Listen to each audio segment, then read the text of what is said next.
Good afternoon. My name is Michael Herbert. I'm the town manager in the town of Ashland, and I'd like to welcome everybody to our second town meeting forum for annual town meeting scheduled for tomorrow, June 30th, at the high school gym at 7 p.m. Hope everybody can make it. Before we get started, I'd like to introduce some of my colleagues here. Jen Ball, who's our assistant town manager, Brittany Iacopone, our finance director, and Diane Mortensen, our personnel and financial assistant. They'll be helping me answer questions and helping me go through the warrant articles, which is an abbreviated warrant this year, I should point out. And hopefully this will be an opportunity for people to get a little bit more information about the budget and also some of the other articles that we're talking about tomorrow. And before I go any further, let me just, or get into the warrant articles, I should say. Let me describe how town meeting is going to be different from previous town meetings that we've had before. So you heard me say that it's going to be actually in the high school gym. Typically, we have town meeting in the high school auditorium. But because of COVID-19 and some of the social distancing requirements that we're trying to meet and to ensure the safety and health of all of the attendees, we're moving it to the gym this year. So people will still come in through the high school doors or the front doors that they typically come in, except when you get through the doors, you'll be met by a greeter there who will ask you if you're a registered voter or if you're just going to be observing the proceedings. If you're an observer, they're going to direct you to the high school cafeteria, which is to your left, where you'll be able to watch town meeting and observe it happening via television. And if you are a registered voter, you'll be directed to one of two different check-in sites set up at different doors entering into the gym. At that point, you'll be checked in and registered. And from there, you will be ushered to a seat. We have 180 seats set up for town meeting, all 6 feet apart from each other. You'll also see two aisles with two microphones for people to come up and ask questions. So after you're escorted to your seat, and I should point out that the moderator is requiring that masks be worn in the gymnasium. From there, we will proceed into discussing the warrant articles. The town moderator has decided to dispense of any of what he terms the preliminaries before the town meeting. We should move things along. And we only have 5 articles this year compared to usually an annual town meeting has about 20. We're really just going to discuss the things that are required before we have the start of a new fiscal year on July 1st. And again, that consists of some budgetary items and some consent articles, really more operational and administrative things. We're going to push anything that requires substantive debate to the fall. And without further ado, I really would like to recognize the moderator, Adam Schuster, as well as a number of staff members who have worked really, really hard to try to put together a town meeting where people feel comfortable coming into and participating in. We realize this isn't going to satisfy everybody. We realize that not everybody is going to feel comfortable coming to the town meeting, but we did look at several different venues that we could hold this, including outside. And judging by the weather, it looks like having it inside is going to be was the right call. So again, thanks to all of them who have helped put this together. So any questions about just the town meeting setup or anything? If not, we will move right into the warrant articles. So articles 1, 2, and 3, they're really budgetary articles. You can think of them as working together, even though they are 3 separate independent articles. The first one is actually going to be a transfer from the General Stabilization Fund, which is otherwise known as our Rainy Day Stabilization Fund, into the FY 2021 budget. We have, over the last several years, really focused, while times have been good, to really build up our rainy day savings account. So when we do have a rainy day, such as now, literally and figuratively, we're able to draw upon that and soften the blow. We're looking at drawing 1.4 million out of it this year. That is approximately 20% of the current balance. That's around 6.5 million right now. We feel that's a sustainable and also a prudent use of those funds. We're looking at probably a 3-year, we're planning on something like a 3-year recession. I think some of the models that have been out there talk about a 1 or 2-year recession, just based on some of the different models and shapes of the recovery. You probably have seen things like a V recovery or a W recovery or a swoosh or a hockey stick type of recovery. We're planning on a 3-year time period. And actually, I should say that this year we were facing a $2.4 million deficit. So we've decided to go and make $1 million in cuts, split $300,000 to municipal departments, as well as $700,000 in the school department, and then the balance, the 1.4 million, taking out a stabilization fund. So again, we feel like this is a prudent use of those funds. It's certainly a rainy day and something that we had counted on. Brittany or Jen, do you want to add anything to this? Okay. Do we have any questions? I'm going to direct this right at you, Carol, since you're our audience. Okay. All right. So with that being said, if that is accomplished, then we'll move into our FY21 budget. Again, we faced a $2.4 million deficit compared to what we were anticipating in FY21 earlier this year. And so we've really had to reconfigure the budget, really look at some of the things that we can do without making cuts while also not impacting services or any kinds of reductions in force. Some of the line items, you'll see pretty big reductions. Actually, in one, you'll see a pretty decent increase. It's not personnel related, it's actually in debt service. But it does have some corresponding decreases throughout the budget. And I will actually turn it over to Brittany to go over some of the highlights on each of the line items. So Brittany. Thanks, Michael. So just to begin, if you're looking at the warrant now, the 2020 budget line items, that reflects the town's original budget. It does not take into account any transfers that were done during the year. We do set up a contingency account for salaries, for raises and merit increases. And that has, I'll wait till Michael actually goes to it. So that middle column, 2020 budget total, those are our original budgeted numbers. Now we have a department that's called salary contingency in FY20, and that was funds set aside for union contracts, non-union merit increases, cost of living adjustments, and so forth. So that has been divvied up. It's not shown in the FY20 original budget. So with that being said, I can start going through some of the bigger changes in FY21 budget. So starting with the town manager's budget, you'll notice an increase of $37,861. That is due to the hiring of a communications coordinator.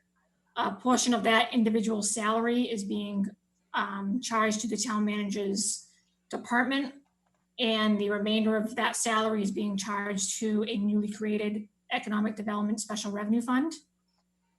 The remainder of the increase has to do with the cost of living adjustments that were given in FY20. Going down to central purchasing, that was one of the cuts that the town made, and we're confident that we can adhere to the reduced budget.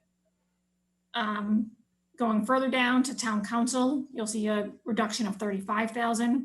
Again, we're confident that we can live within the $240,000 budget for FY21. The town has spent about $200,000 on legal services. We have had some savings due to COVID, but we can live within the $240,000. Going further down to data processing, you'll see an increase of $32,000. A majority of that was for increasing staff salaries to market in FY20.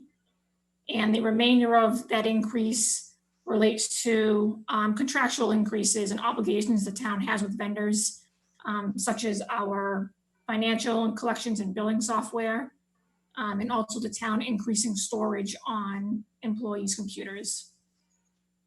Going a little further down to economic development, you'll see that that budget has been completely zeroed out.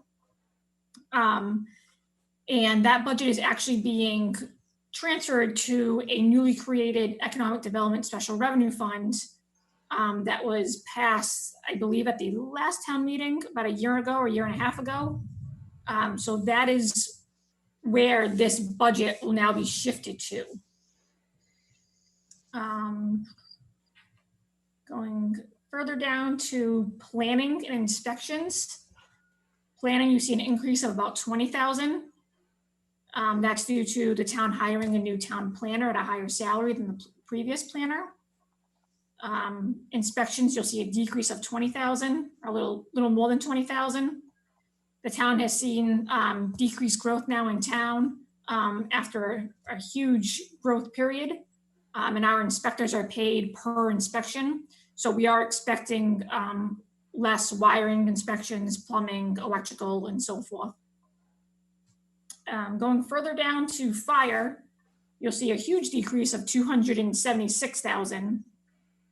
That's due to the town shifting 200,000 over to our EMS revolving fund that was established a few town meetings ago.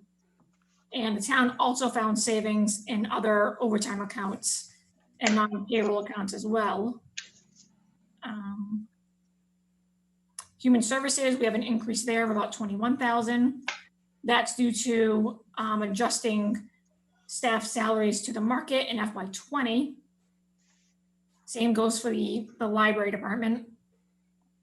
Public buildings, we have a modest increase of about 35,000.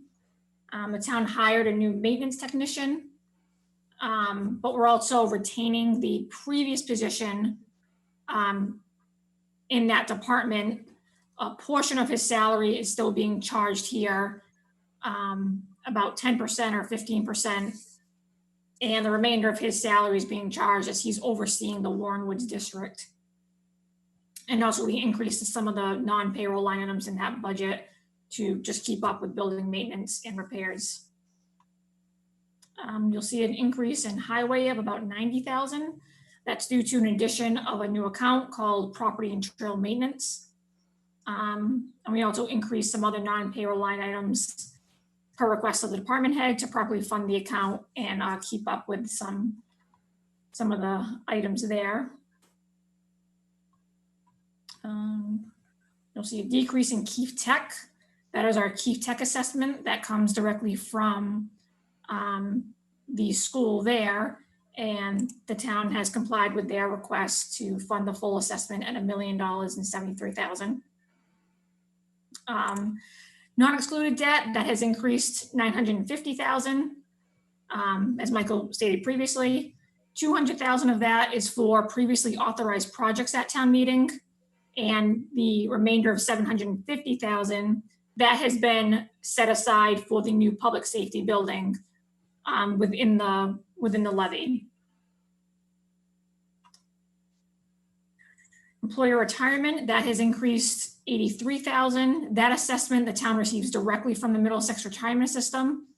After they do an evaluation of the entire system, they send out assessments to all the towns and cities. And our assessment came in at 3.2 million. Workers' comp, you'll see an increase of 65,000. That budget actually hasn't been increased in a few years.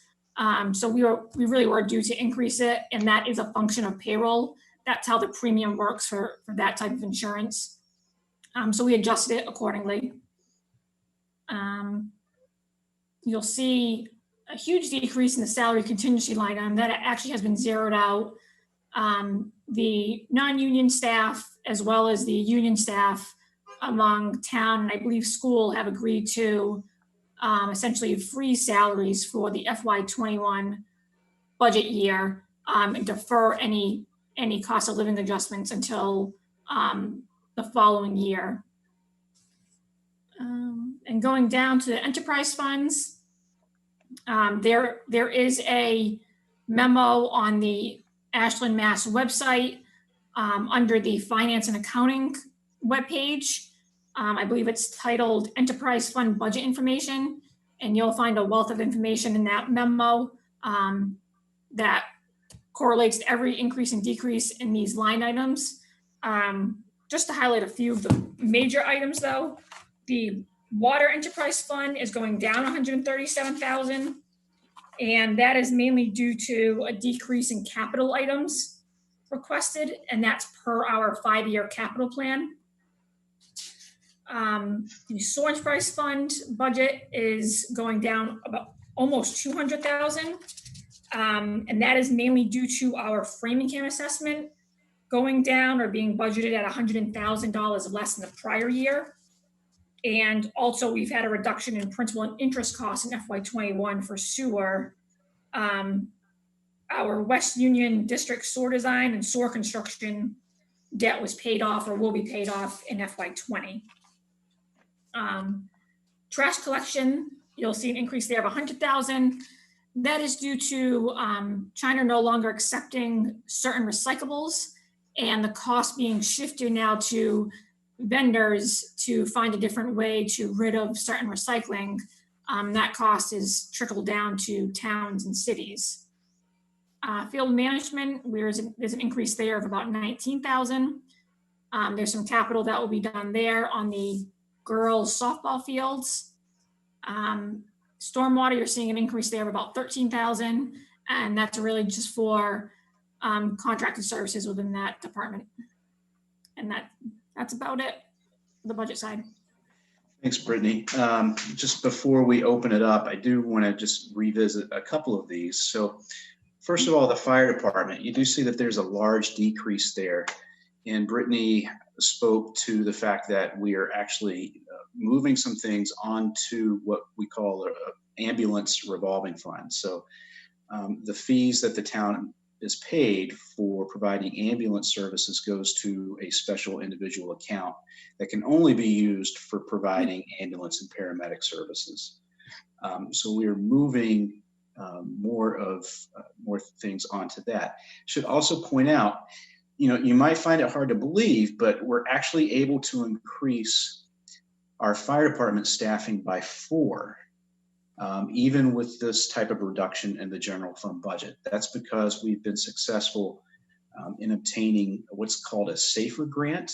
And a SAFER grant provides a funding for additional firefighters, and they cover 75% of all related costs, salary and all the related costs for the first and second years. And then also for the third year, they cover 35%.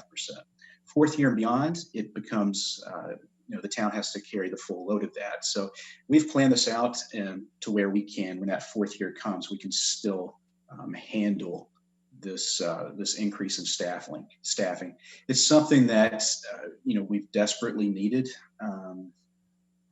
We've been really far behind in terms of staffing levels. And we've been able to increase it by 4 before, and then now we're able to increase it by 4 again. And we probably, at some point in the future, really need to look at adding either an additional 4 or 8. And then I also want to go down to this non-excluded debt line. Again, you see a huge increase there. Almost 50%. So as Brittany mentioned, a good chunk of that is for projects that were previously authorized and we're moving forward with, or we have moved forward with. But $750,000 is dedicated to a new public safety building if and when that does pass in the fall. And again, that will take a ballot vote as well. But for those of you who know what Proposition 2.5 is, Proposition 2.5 limits the amount a town can increase the tax levy, the full tax levy, by 2.5%. And anything within that 2.5% is called within the levy, right? Any expenditures within that 2.5 increase is called within the levy. So if you want to, do things like build a new school, or at least in Ashland and a lot of other communities, any of these major capital projects require what is known as a debt exclusion, which allows you to go above that 2.5 limit to help pay for these specific capital projects. What we wanted to try to do is pay for the public safety building within the levy as much as possible. So that would limit any additional tax increase necessary for a debt exclusion. So that's why you see the large increase there. And to help pay for that, we've actually reduced a lot of the line items in the municipal departments. Again, we tried to hold the schools harmless as part of this, and also reduced capital by $250,000 so we could accommodate that. So hopefully that explains that. Are there any questions related to this? And, unfortunately, I cannot see questions while I'm sharing my screen. So if there's anything, actually, I'm going to make Jen a co-host and see all of this stuff. If not, we'll move on. So that is the FY21 budget. Okay, Article 3. So this is a now standard article at annual town meeting. It's a transfer to an OPEB trust, OPEB, O-P-E-B. That stands for Other Post-Employment Benefits. It's a fancy term for retiree health insurance.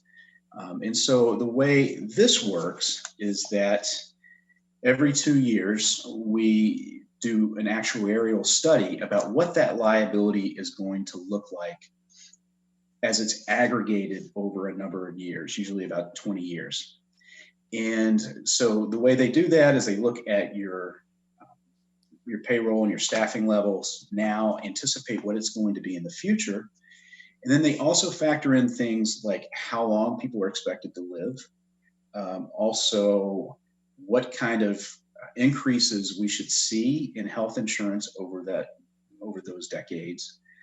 In addition, they also have something factored in called the discount rate. So if you take this money and you invest it into something, what kind of return are you expecting over the next years? And so I believe ours is set at either 7.5%. It's actually, Brittany, is that right? Is it still at 7.5%, or do you not know right off the top of your head? I don't know right off the top of my head. Yeah, if it's 7.5%, it's probably a little aggressive, not very conservative. But anyway, you take all of that stuff and you aggregated it all, and you get a large multi-million-dollar number. For us, our OPEB liability is $46 million, our most recent one.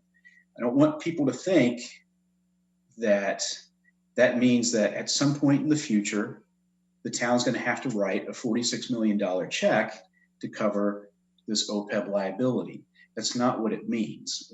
What you're really trying to identify is what kind of squeeze the rest of the budget is going to see as the costs of your OPEB ongoing costs. What kind of, you want to keep it at a certain percentage of your overall budget. If you have this liability that you're not addressing, it will eventually squeeze out other parts of the budget. And that's what we're trying to reduce. So a few years ago, we actually established this OPEB trust and started putting money into it. And at that point in time, I believe it was 2015 or maybe even 2016, I think our funded ratio, which is the ratio of funds that we have to address that liability compared to the liability, was around 1.5%. And now we're actually up to 8 or 9%, which is still low. That's certainly not the goal, but we've steadily been increasing it because of the plan that we've put together. And this Article 3 is one part of that plan. So this part of the plan is each time we bring on a new employee because somebody leaves or the incumbent retires or a new position is created, when we bring on a new person, what we try to do is we try to cover their OPEB liability from that point forward, moving on. It's something called the employee's annual required contribution. And so we try to put that money into the OPEB trust and budget for it each year. The second part of that plan is each year when we get our free cash number, which is essentially the balance remaining in our accounts at the end of the fiscal year, after you look at what we've received in revenue versus what we've spent, we take a portion of that and we actually put it in the OPEB trust as well. And so that's kind of the catch-up type of provision. So that is our plan for OPEB in a nutshell. Again, it's a lot of details that I didn't cover, but that's the overall concept of it. And that's what makes Article 3 so important, is it's one prong of that two-prong plan. So again, Brittany or Jen, do you want to add anything to this? And at this point, I'd open it up to any questions on Article 3. All right, okay. We'll move it on to Article 4. Don't be shy, folks. So Article 4 is another standard article. It's called the Annual Consent Article. This is just necessary operationally to a bunch of things wrapped into one. That's what makes it a consent article.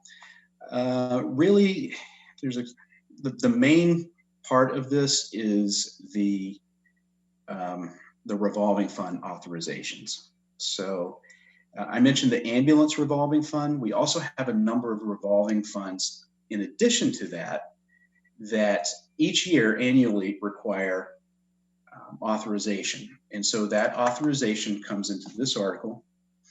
And for each of these revolving funds, you have to notate what the purpose is of the funds, and then also what is the maximum amount of expenditures into the funds. So we have a number of those, obviously throughout municipal government, that need to be authorized, and just going through them. So if you want to look at all the details again on the town meeting section of the website, you can go to that and review it. And I should note that this needs a 2/3 vote of town meeting. Should point out also Article 1, which was the stabilization fund transfer, also requires a 2/3 vote as well. So any questions or other comments on this? Oh, okay. So Article 5. So Article 5, our last article. Again, folks, don't be shy. It's another annual consent article, but this one's dedicated to Community Preservation Act funds. So for those who are not aware, the town adopted what's known as the Community Preservation Act probably 15, maybe even a few more, maybe 17 years ago. In the Community Preservation Act, what that does is it allows towns to establish a surcharge on top of the tax up to 3% that are put in a special fund that can only be spent for specific reasons. One, as you see here on the warrant, you'll see estimated revenues to historic resources. And then there's also open space. And then there's also called community housing. That's another way of saying affordable housing. And then undesignated can be used for any of the other three categories, but it can also be used in certain instances for recreational purposes. And so each year we're anticipating getting funding in from that surcharge. We also look at getting a certain percentage of it matched by the state. When it was first adopted, it was 100%. Now it's down probably to around 20 or 25%.